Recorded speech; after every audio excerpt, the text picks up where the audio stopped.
Lemoenvlei maatjies, baie welkom by vandag se lesie. Vandag gaan ons leer oor die getalletjie 1. Kan jy een vingertjie wys? Hoeveel vlinders is in die prentjie? Daar is net 1 vlinder. Hoeveel stukkies pizza is in die prentjie? Daar is net 1 stukkie pizza. Hoeveel reënboë is in die prentjie? Daar is net 1 reënboog. Kom ons kyk na die ry prentjies. Watter prentjie het net 1 diertjie in? Ons die eerste prentjie, kom ons tel. 1, 2, 3. Dit is nie hy nie. Kom ons tel die skilpadjies. 1, 2. Dit is nie hy nie. Die vissies. 1, 2. Dit is nie hy nie. En die laaste een, die enkie. Daar is 1 enkie.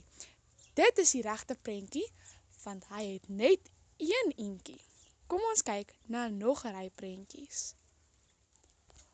Die eerste prentjie het 1, 2 skapies. Dit is nie hy nie.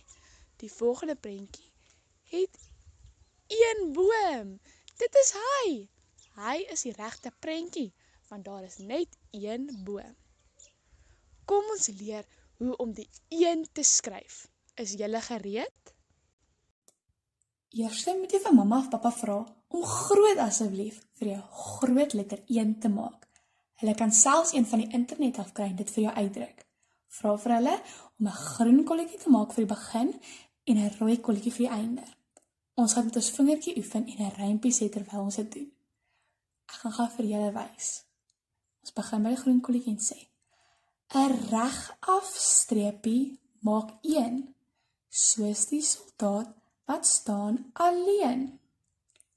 Kan jy dit nou saam sê? Kom ons begin. 'n regaf streepie maak 1, soos die soldaat wat staan alleen.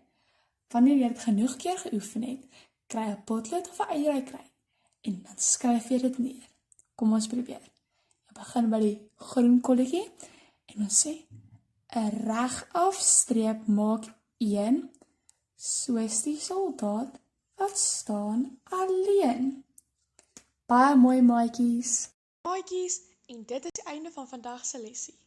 Onthou om te subscribe en die video 'n thumbs up te gee. Ek kan nie wag om julle te sien vir die volgende lesie nie.